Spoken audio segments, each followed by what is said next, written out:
Hello everyone, my name's Iman. Welcome back to my YouTube channel. If you have been following me for a while, you know I've been working on updating a lot of my MCAT playlists to enhance both the quality and the content. So far, I've updated the playlists for MCAT General Chemistry, MCAT Physics and Math, and MCAT Behavioral Science. Today, I am so excited to begin updating the organic chemistry playlist. We're going to start with Chapter 1, which is titled Nomenclature. Before we dive in, though, I want to take a moment to highlight some fantastic MCAT resources and creators that can really help you on your journey. First, I highly recommend checking out Yusuf Hassan's YouTube channel. He covers high-yield topics in depth and even runs a WhatsApp group for pre-meds where he actively provides advice and support. Another creator I really admire and is a close friend of mine is on TikTok. You can find him under the handle @MCAT Advice. He shares excellent strategies for tackling the car section, and he offers an affordable course packed with practice problems. The best part is that it's a one-time fee and you get lifetime access to all of the material. These resources are a great addition to your study toolkit, so I would definitely check them out if I were you. With that out of the way, let's talk about the objectives that we're going to cover in this chapter. In our first objective, we're going to cover the IUPAC naming convention. We're going to break it down into straightforward steps so that we are able to confidently name organic molecules. In the second objective, we're going to focus on naming hydrocarbons and alcohols. So we're going to cover alkanes, alkenes, and alkynes, as well as an introduction to alcohols. Then we're going to move on to naming aldehydes and ketones. These are two essential functional groups that will actually have two whole chapters dedicated to. But here in this first chapter, we're just going to learn the basics of their naming conventions. After that, we're going to explore carboxylic acids and their derivatives. So this includes going over naming conventions for carboxylic acids, esters, amides, and anhydrides. Finally, we're going to review the functional groups that we're going to encounter in organic chemistry, as well as their priority, which is crucial for determining the correct nomenclature. With this introduction, let's go ahead and get started with Objective 1.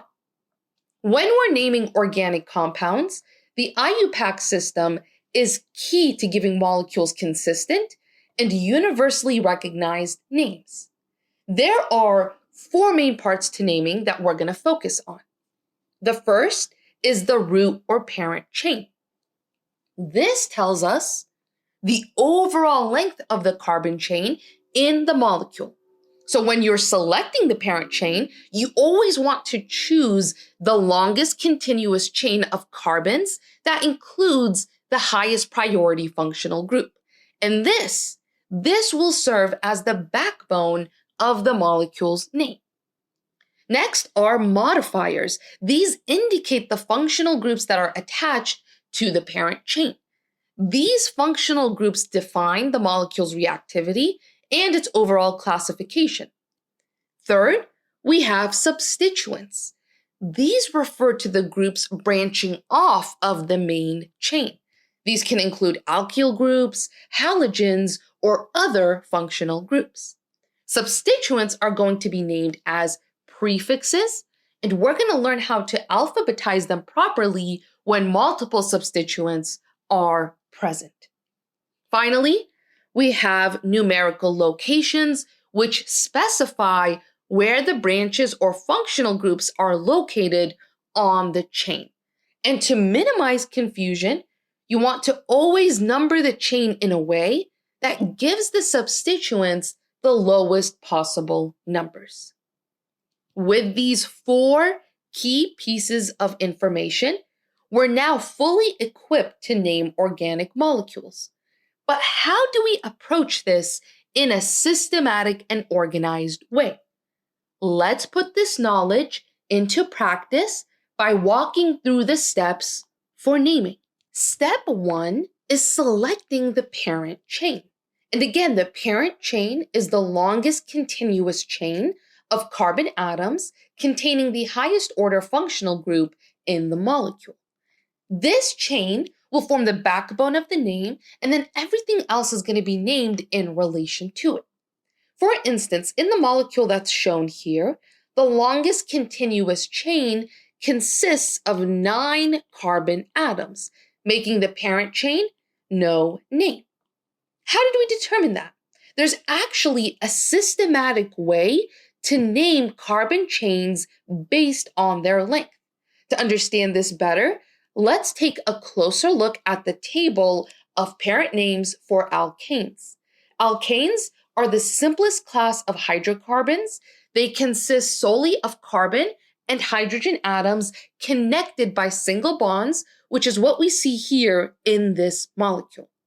Now, if the parent chain has just 1 carbon atom, then the name is methane, and this corresponds to the molecular formula CH4. This is the simplest alkane.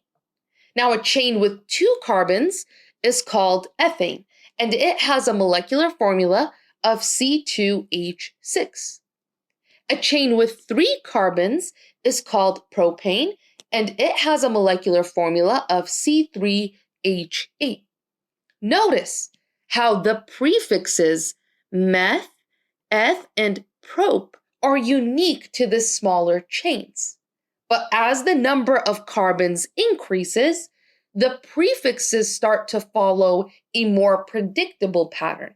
But for 4, pent for 5, hex for 6, hept for 7, oct for 8, and so on. And you also notice that the ending is going to be ANE when we're dealing with alkanes. Now, by the time we reach 9 carbons, the prefix is known and the molecule's name is no name. It's worth noting that these prefixes are going to be used consistently across organic chemistry, not just for alkanes, but for naming other functional groups too. So becoming familiar with them now will actually make future chapters a lot easier. So spend some time memorizing this table. Finally, if there's a tie between 2 potential parent chains of the same exact length, you always want to choose the chain with the greater number of substituents branching off. This rule ensures that the name reflects as much detail about the molecule structure as possible. So for this molecule that's shown here, there are 2 parent chains that have the same exact length. But if you choose this first parent chain in this configuration, we notice that we have 3 substituents. If we choose the parent chain in this configuration, however, there's only 2 substituents. Once again, you want to choose the chain with the greater number of substituents branching off.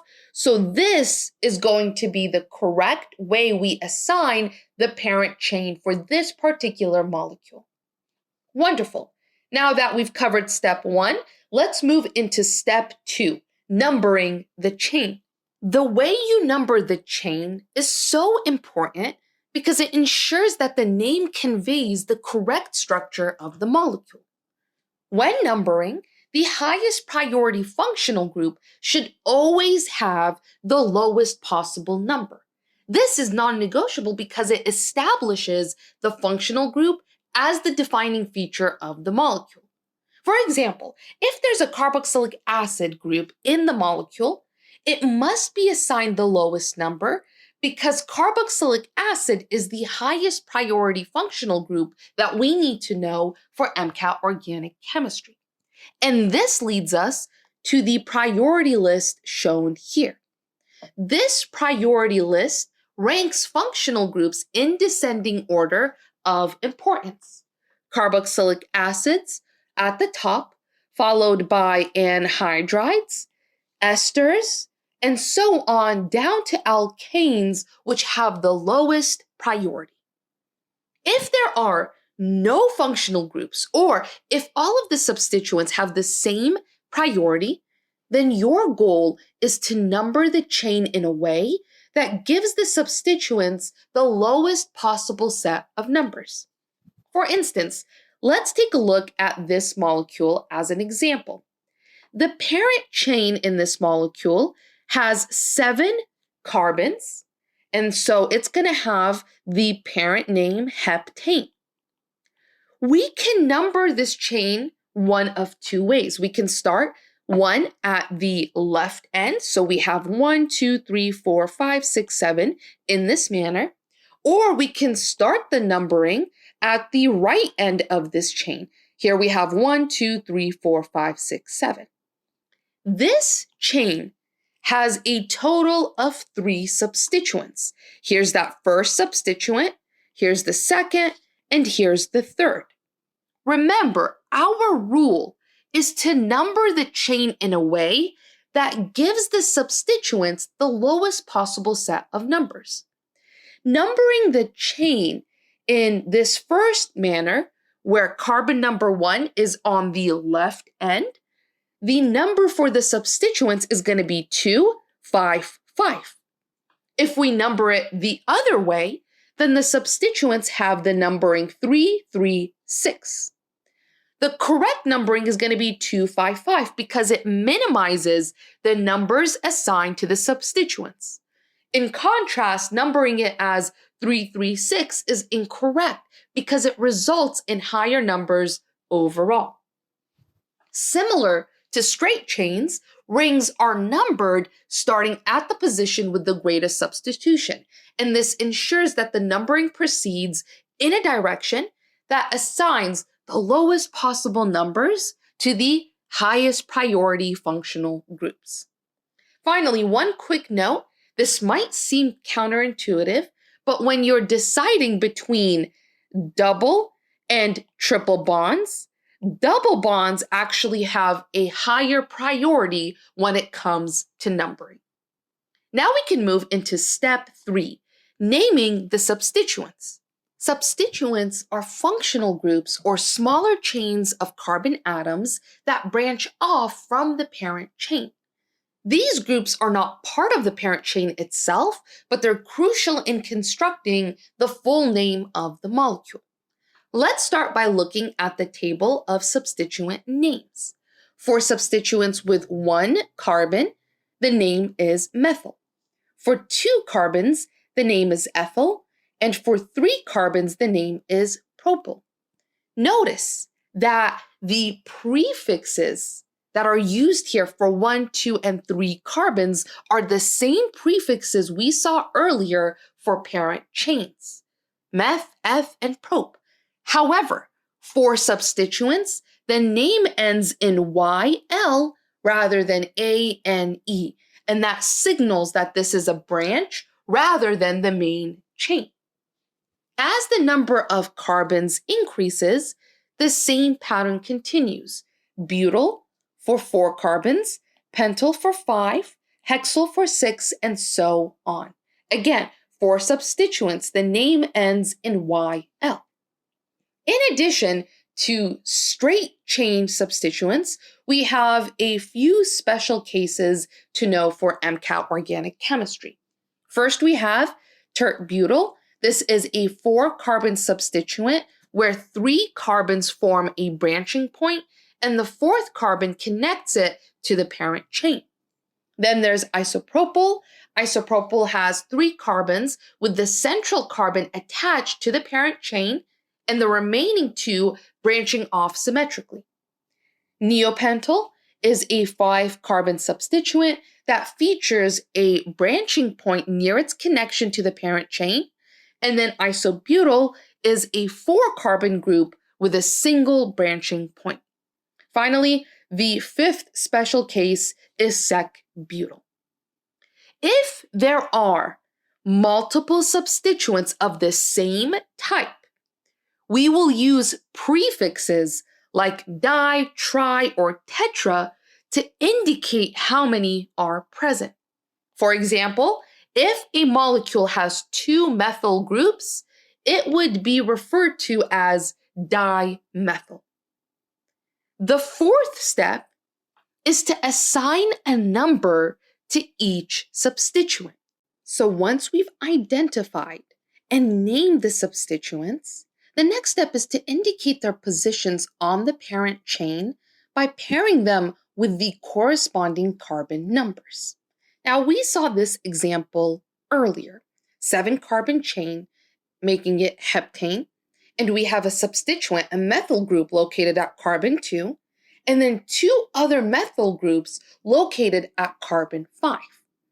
If substituents appear more than once, we want to start using prefixes like di, tri, or tetra to indicate the quantity.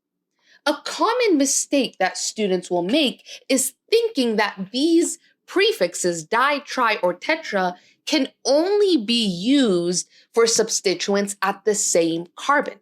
So sometimes they will write 2-methyl, and then they will write 5,5-dimethyl, when in fact, there is a total of 3 methyl group substituents in this molecule, and what we want to write is actually 2,5,5-trimethyl. Notice that the prefix tri is going to be used to indicate that there is a total of 3 methyl group substituents in this molecule, and then the numbering tells us where each one is on the parent chain. Finally, in our last step, we can complete the name. And we can complete the name by putting everything together in the correct format. So this is where we apply the rules of IUPAC nomenclature to create a systematic name that represents the molecule.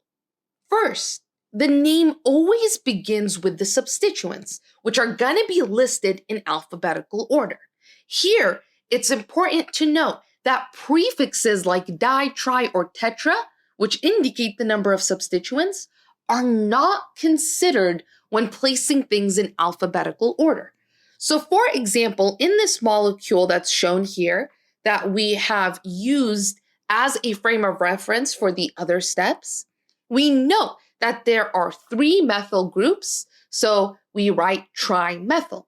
But when we are placing things in alphabetical order, we're placing it based off of the M in methyl and not the T in the prefix tri. Next, the position numbers of the substituents are going to be separated by commas, and the numbers are connected to the substituent names with hyphens. In this case, the substituents are located on carbons 2, 5, 5.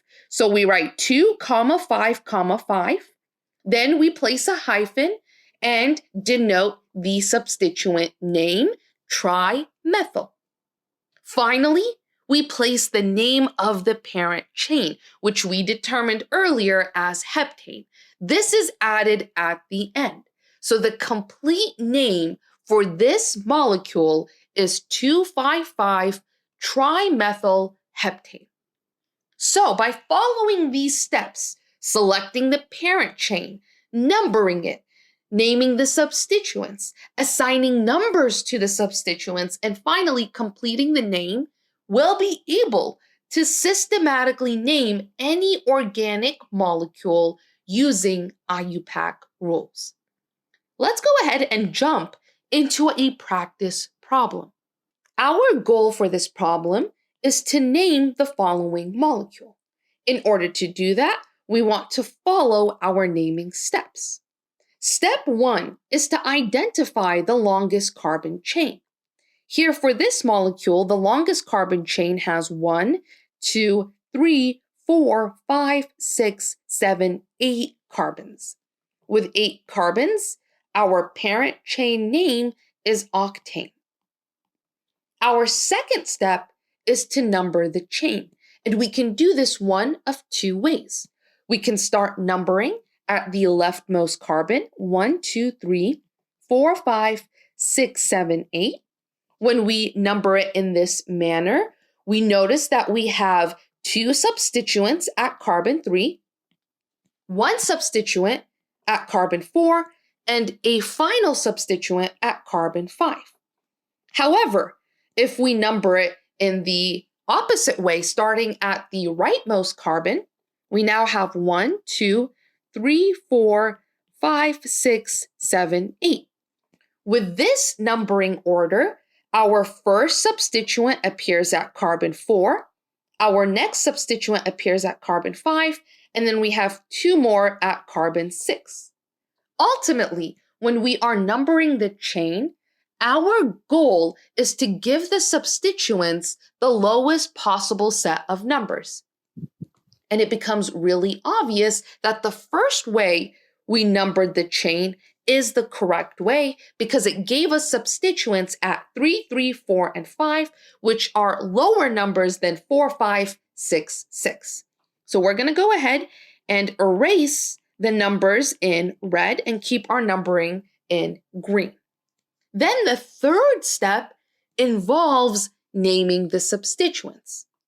Looking at carbon 3 here, we have 2 methyl groups. At carbon 4, we have an ethyl group.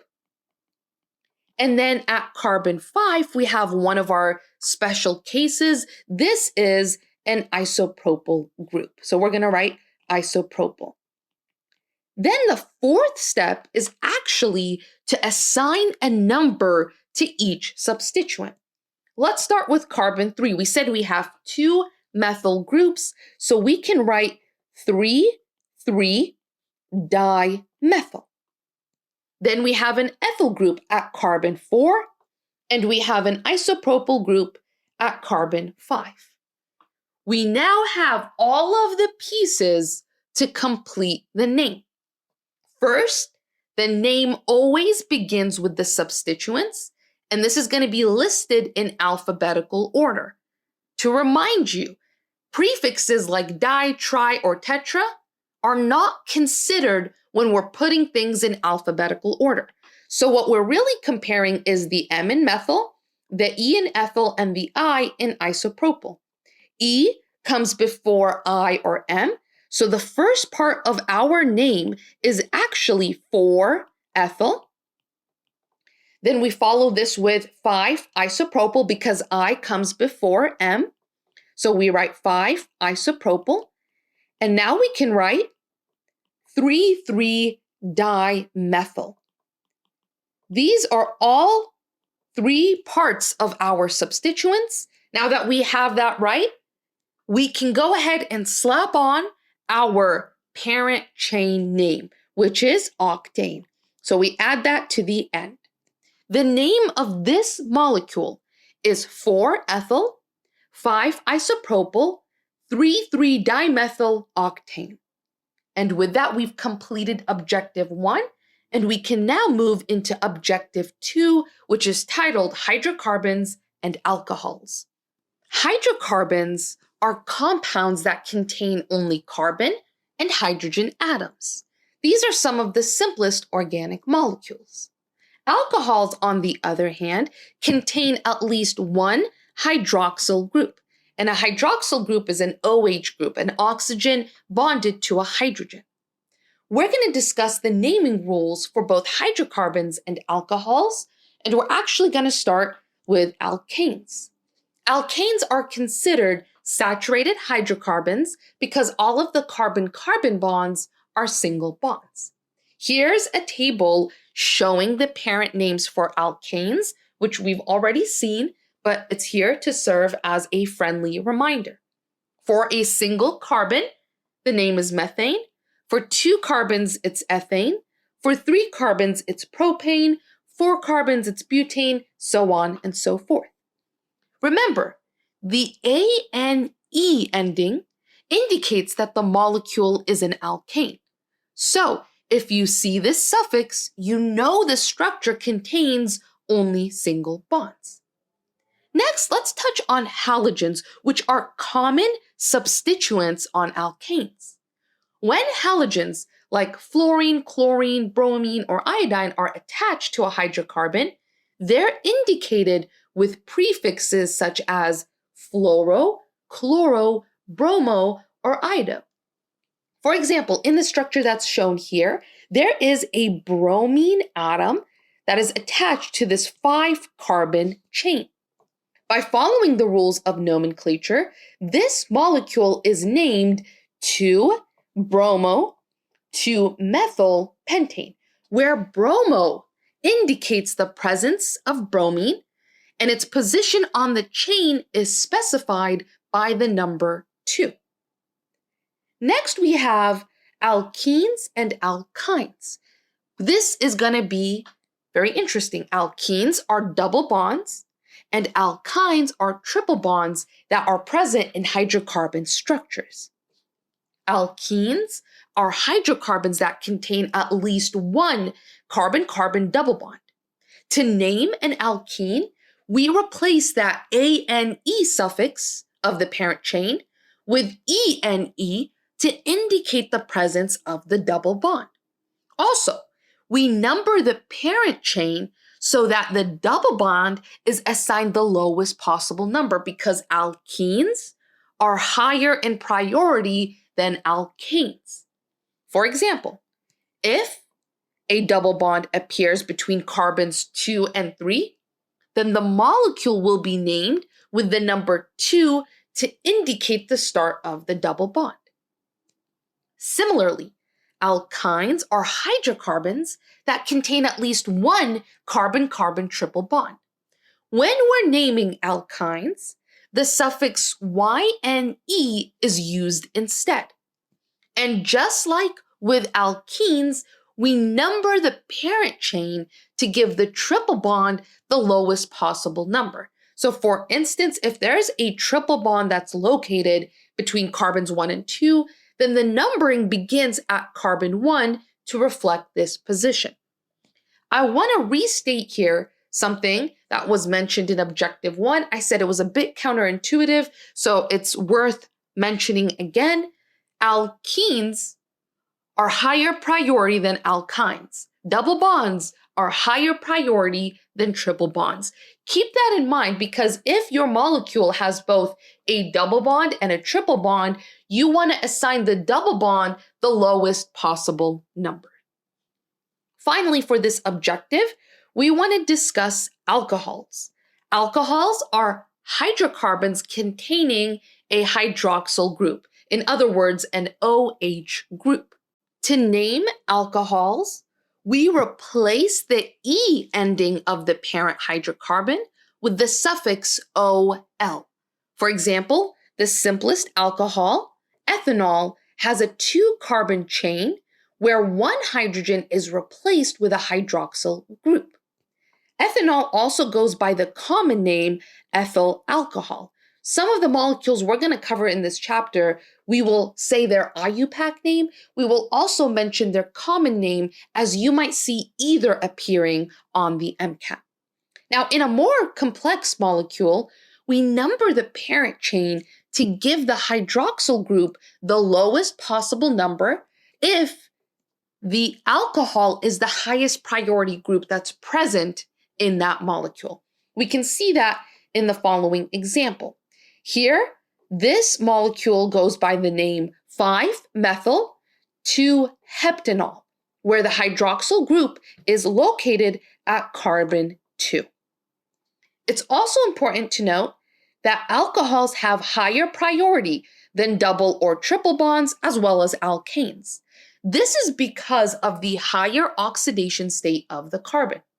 In organic chemistry, oxidation typically refers to an increase in the number of bonds to oxygen or other electronegative atoms, and that's often accompanied by a decrease in bonds to hydrogen.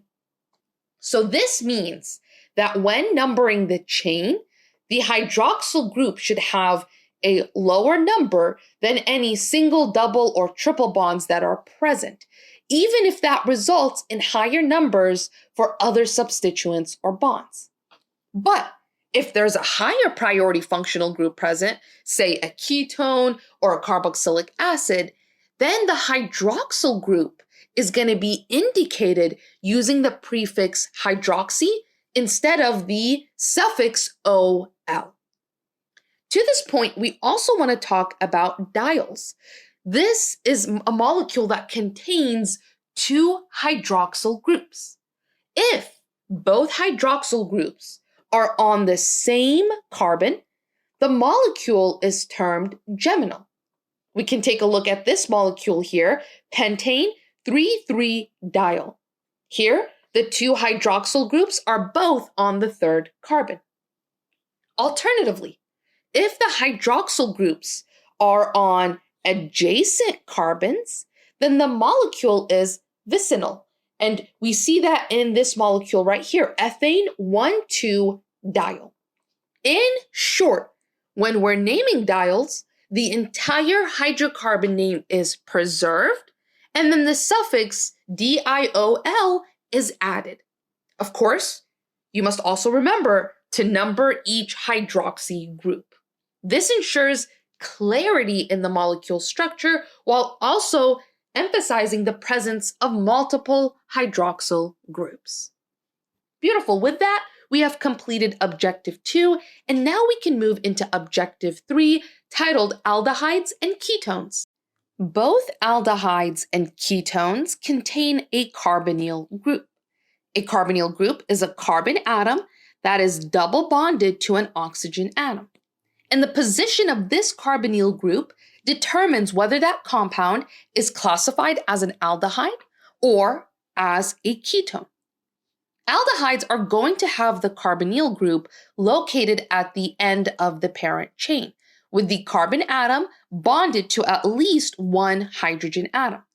When you're naming aldehydes, we replace the E at the end of the parent chain name with the suffix AL. Here we see 3 examples of aldehydes along with their IUPAC name and their common name. Please be familiar with the common name for these 3 aldehydes. First, we have methanol. This is also known as formaldehyde. This is the simplest aldehyde. We have a carbon double bonded to an oxygen atom, and then it is bonded to 2 hydrogens. Here we see ethanol. This is also known as acetaldehyde. We have a carbon atom double bonded to an oxygen. It is also bonded to a hydrogen and a methyl group. Finally, we have propanol. We have a carbon atom that's double bonded to an oxygen. It's also bonded to a hydrogen and an ethyl group.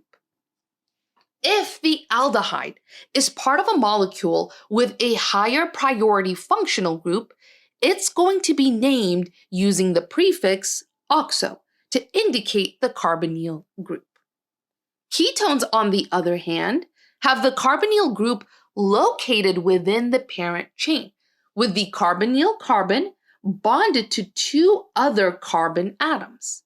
To name ketones, we use the suffix ONE. Here we see 2 examples of that. 2-propanoin, this is also known as acetone, and then we also have 3-butene-2-owen. As with aldehydes, if there is a higher priority group present, then we are going to name the ketone a little bit differently. We are going to name the ketone with the prefix keto if a higher priority group is present. Now, this is just an introduction to aldehydes and ketones. In later chapters, we're going to dive deeper into their reactivity and synthesis, but for now, that's all we want to cover. We can now move into Objective 4, which is titled Carboxylic Acids and Derivatives. To make this concept a little more engaging, I've made little dating profiles for these functional groups, and I'm so excited to share it with you. So let's start with carboxylic acids. Carboxylic acid is a functional group with a carbonyl and a hydroxyl group attached to the same carbon. Carboxylic acid, like aldehydes, are terminal functional groups. Therefore, their associated carbon is usually numbered 1. This is the most oxidized functional group that appears on the MCAT. Carboxylic acids are thus the highest priority functional group in the MCAT tested nomenclature. Now back to our initial statement. Carboxylic acids are like a 2-in-1 functional group. They combine the reactivity of both the carbonyl and the hydroxyl groups. And this unique combination of a carbonyl and a hydroxyl group allows carboxylic acids to engage in hydrogen bonding. And this contributes to their high polarity and in many cases their solubility in water. Carboxylic acids also act as both hydrogen bond donors and acceptors, and that plays a really important role in their chemical behavior. They are acidic due to the resonance stabilization of their conjugate base, and that makes them reactive with bases to form salts. Now, this is just an introduction. Our goal in this chapter is just to cover nomenclature. So I won't say more than that because we will cover carboxylic acids in much greater detail in a dedicated chapter later. For now, our focus is to recognize this structure and learn the naming conventions that define them clearly and systematically. On that note, when we are naming carboxylic acids, we're going to use the suffix oic acid, OIC, acid. For example, you see here the simplest carboxylic acid, methanoic acid. It consists of a single carbon in the chain. It's also commonly known as formic acid. That is its common name. Be familiar with that. Then, as the carbon chain grows, the naming pattern remains consistent. Ethanoic acid with 2 carbons is also better known as acetic acid. And fun fact, this is a key component of vinegar. Moving to 3 carbons, we have propanoic acid. And these are 3 examples of carboxylic acids that you should be familiar with. You should know their IUPAC names, and you should also know their common names for the MCAT. Now, the carboxylic acid derivatives are going to be the final category of functional groups that we want to discuss in this chapter. They include esters, amides, and anhydrides. Let's start with discussing esters. Esters are formed when the hydroxyl group in a carboxylic acid is replaced with an OR group, where R represents an alkyl or aryl group. This kind of substitution changes the properties of the molecule. It makes esters less polar than carboxylic acids, and it makes them more soluble in organic solvents. Esters are commonly formed through an acid-catalyzed reaction between a carboxylic acid and an alcohol in a process known as esterification. This is a process we'll cover in detail later down the line. For now, we want to discuss and understand nomenclature related to this functional group. When we're naming esters, we're going to use the suffix oate. And the naming consists of 2 important parts.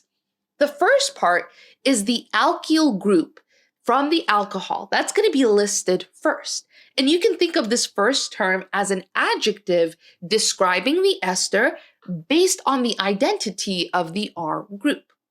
Then this first part is followed by the name of the parent acid with oate replacing oic acid. Let's do some examples, and we're going to start with this first structure. The name of this first structure is propyl ethanoate. How did we get that? Well, again, naming esters involves 2 key steps. First, we need to identify what's attached to the oxygen atom. This is the group that has replaced the hydroxyl group of the carboxylic acid. Then the second part is naming the portion of the molecule that's derived from the acid. Let's start with step 1 and look at the oxygen. What's attached to the oxygen? A 3-carbon chain. A 3-carbon alkyl group is called propyl. So this becomes the first part of the name.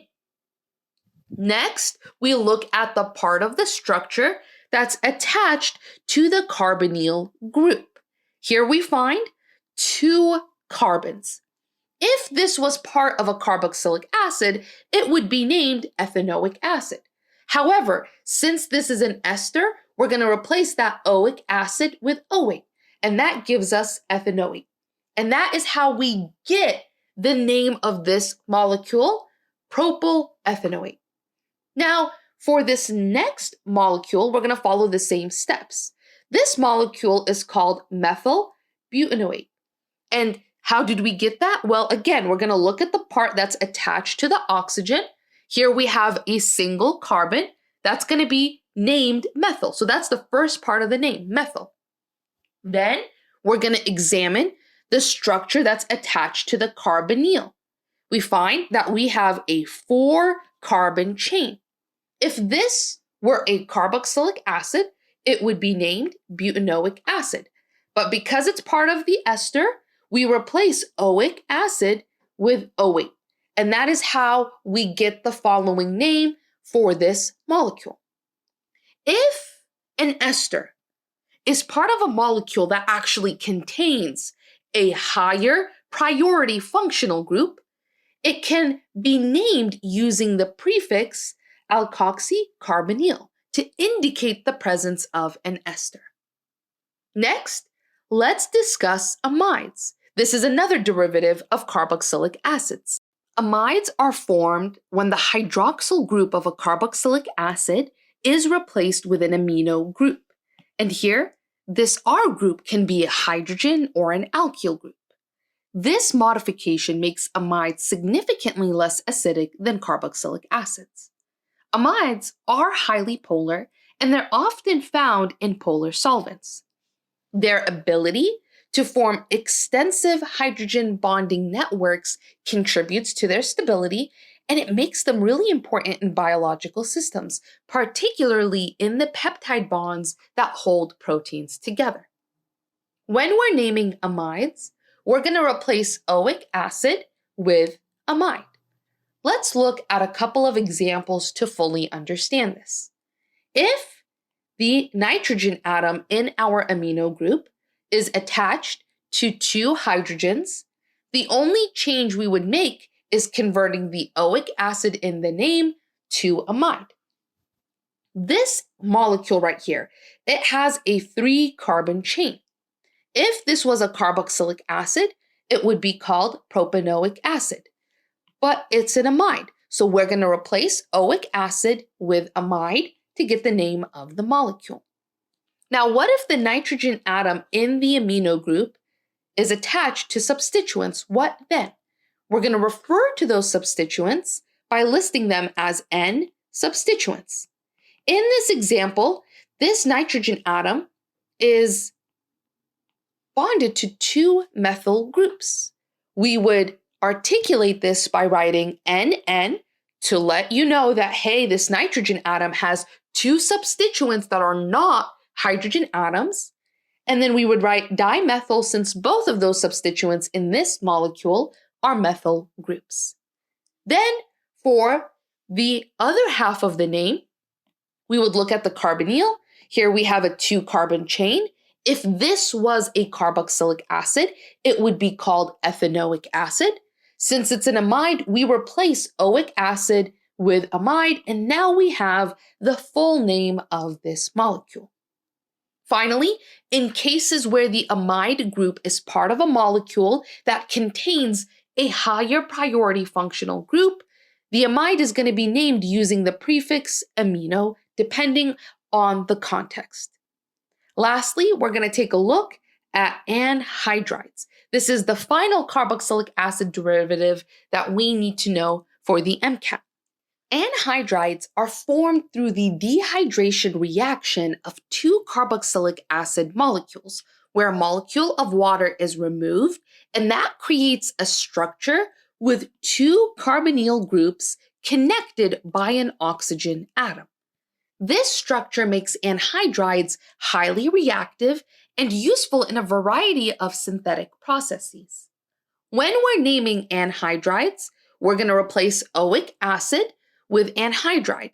This is going to be added to the name of the parent carboxylic acids that are used to create this anhydride through a dehydration reaction. For symmetrical anhydrides, like you see here, both sides of the anhydride come from the same carboxylic acid. So here we see two identical portions derived from ethanoic acid. To name this, we're going to replace the acid in ethanoic acid with anhydride. That results in ethanoic anhydride. This is the name of this molecule. Now, symmetrical anhydrides are pretty simple to name because only one acid name is used. But what about mixed anhydrides? For mixed anhydrides, the two sides of the anhydride come from two different carboxylic acids. So in this structure, one side is derived from ethanoic acid and the other side is derived from propanoic acid. To name this mixed anhydride, we're going to list the names of the acids alphabetically, followed by the suffix anhydride. So here we're going to start with ethanoic, and then we're going to add propanoic, and that gives us ethanoic, propanoic, anhydride. Something important to note is that anhydrides are reactive towards nucleophiles, and that makes them really important intermediates in organic synthesis, especially for forming esters and amides. However, due to their reactivity, they're highly sensitive to water because water can break them down into their parent carboxylic acids. As with every other carboxylic acid derivative, this is just an introduction to anhydrides. We're going to explore their properties, mechanisms, and reactions in much greater detail in a dedicated chapter later. But with that, we've completed this objective, and now we can move into our final objective. Here, we want to wrap up this chapter by revisiting the key functional groups in organic chemistry and summarizing their naming conventions, prefixes, suffixes, and priority in a systematic way. So first we have carboxylic acid. This is the most prioritized functional group. Their structure includes a carbonyl and a hydroxyl group. The suffix oic acid is used in naming, and when a higher priority group is present, then we use this prefix carboxy. In the MCAT, carboxylic acid will be the highest priority group you will encounter. So the most important takeaway is the suffix that's used for naming carboxylic acids. In addition, these acids are always terminal, meaning they appear at the end of a carbon chain. Next, we have anhydrides. These are formed from the dehydration of two carboxylic acids. These are named using the suffix anhydride, and if they are mixed anhydrides, then both acid names are listed alphabetically before adding the suffix. Then we move into esters. These replace the hydroxyl group in a carboxylic acid with an OR group, and they're named with the suffix OA. If the ester is not the highest priority functional group, then we're going to use the following prefix, alkoxycarbonyl. Amides are formed when the hydroxyl group of a carboxylic acid is replaced with an amine group, and these are going to be named with the suffix amide. If amide is not the highest priority group, then we can use either of these prefixes. For aldehydes, the suffix al is used if the aldehyde is the highest priority group present. If it's not, then we use the prefix oxo. For ketones, if it is the highest priority group, we're going to use the suffix one, but if it is not, then we're going to use the prefix keto. Sometimes oxo will be used. For alcohols, we're going to use the suffix ol or the prefix hydroxy if the alcohol group is not the highest priority group. Finally, we can deal with the hydrocarbons. We have alkenes. These represent double bonds. They're named using the suffix ene. If the alkene is not the highest priority group, then we're going to use the following prefix. Alkynes represent triple bonds. They're going to be named using the suffix yne. If they are not the highest priority group, then the following prefix is going to be used. Then alkanes, these represent single bonds, and they are named using the suffix ane. If the alkane is not the highest priority group, then the prefix alkyl is going to be used. Finally, when we're naming compounds, the priority list shown here determines which functional group takes priority in numbering and naming. Once again, at the top of the list is carboxylic acids. This is then followed by anhydrides, then esters, then amides, then aldehydes, and then ketones. Following that is alcohols, alkenes, alkynes, and at the lowest priority is alkanes. And this concludes our introduction to nomenclature. We're going to be revisiting these functional groups in other chapters. And as we revisit functional groups, we will also revisit the nomenclature rules for said group. Let me know if you have any questions, comments, concerns down below. Other than that, good luck, happy studying, and have a beautiful, beautiful day, future doctors.